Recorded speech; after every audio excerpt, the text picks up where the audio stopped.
Iron man biggest mistake. What's up guys, कैसे हो तुम लोग। टोनी स्टार्क अपनी गलतियों से सीखता है, बट क्या करे, वो होती इतनी बड़ी है कि उसे सीखना ही पड़ता है। Mistake number 1, trusting enemies.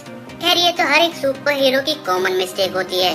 Tony Stark पहले हथियार बनाता था, बट जब उसे पता चला कि उसके वेपन्स का गलत यूज होता है, तब उसने हथियार बनाना छोड़ दिया।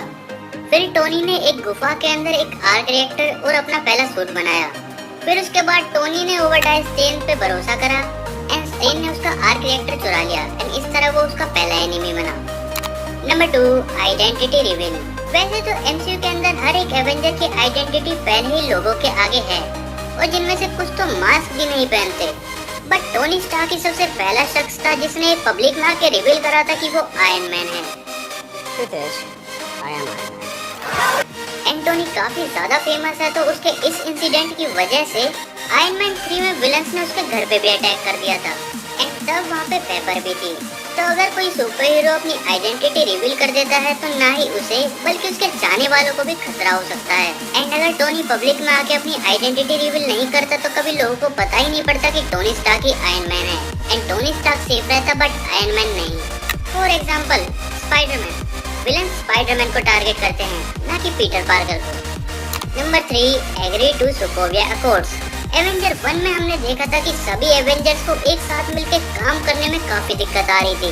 रीजन काफी सारे ट्रस्ट इश्यूज के चलते एंड ये इश्यूज आगे चल के मेजर इश्यूज में बदल गए एंड सिविल वॉर में तब गवर्नमेंट ने सोकोविया अकॉर्ड्स जारी किया।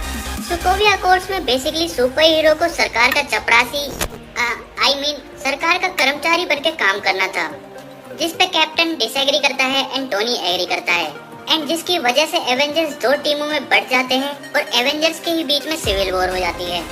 But this time Tony absolutely पूरी तरह गलत था, क्योंकि गवर्नमेंट सुपर हीरोज के साथ क्या करती है काम निकलने के बाद, ये तो हम रिसेंटली आई हुई सीरीज में देख ही सकते हैं।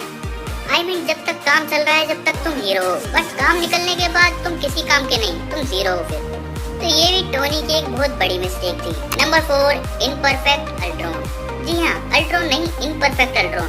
स्टॉक एक बीमारी है ना मुन्ना ना, तुम तो अपने बाप का दिल तोड़ दोगे। एवेंजर्स 1 में टोनी ने फिल कोल्सन को एक बेवकूफ बोला था, क्योंकि वो अकेले ही लोकी से लड़ने चले गया। टोनी कैप्टन से बोलता है कि फिल कोल्सन को हमारे आने का वेट करना चाहिए था and avenger age of Ultron में टोनी खुद जल्दबाजी में अल्ट्रॉन बना देता है बिना किसी पेशेंस के एंड जिसका रिजल्ट वो एक इम्परफेक्ट प्रोजेक्ट होता है। अल्ट्रॉन खुद से सोचने लग जाता है एंड काफी सारी तबाही मचा देता है। बट वहीं मल्टीवर्स ऑफ मैडनेस में हम देखते हैं कि काफी सारे अल्ट्रॉन कोड्स इल्यूमिनाटी की कमांड्स पे चल रहे हैं, जिसका मतलब है कि अर्थ 838 के यूनिवर्स के आयरन मैन ने अल्ट्रॉन को परफेक्टली बना दिया होगा, क्योंकि उसने मे भी पेशेंसली काम करा होगा। नंबर 5 एंड लास्ट, तो अगर टोनी इस मिस्टेक को नहीं करता तो शायद वो थैनोस को टाइटन वाली बैटल पे हरा देता। Tony doesn't use vibranium. Tony ने स्टार्टिंग से काफी सारे सूट बनाए थे एंड उसका सबसे अच्छा सूट था नैनोटेक वाला, बट टोनी ने एमसीयू के अंदर कभी भी अपने लिए कोई वाइब्रेनियम का सूट नहीं बनाया, ना ही वाइब्रेनियम का यूज करा इस मिस्टेक को करने से पहले। तो जब टोनी और थैनोस की टाइटन की एपिक बैटल चल रही होती है, तब थैनोस पावर स्टोन का यूज करके टोनी पे अटैक करता है एंड टोनी अपने आप को डिफेंड करने के लिए नैनोटेक से एक शील्ड बनाता है।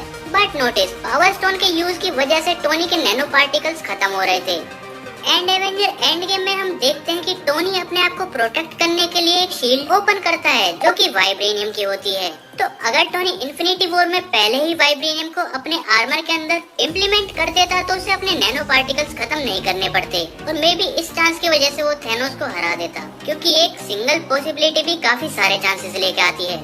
एंड सिविल वॉर के बाद टोनी के पास पहले से ही कैप्टन अमेरिका की शील्ड थी एंड आई थिंक इस छोटे से वाइब्रेनियम के पार्ट से भी टोनी काफी कुछ कर सकता था अपने सूट के लिए। और जैसा कि मैंने पहले बोला था, टोनी अपनी गलतियों से सीखता है, क्योंकि वो होती इतनी बड़ी है कि उसे सीखना पड़ता है।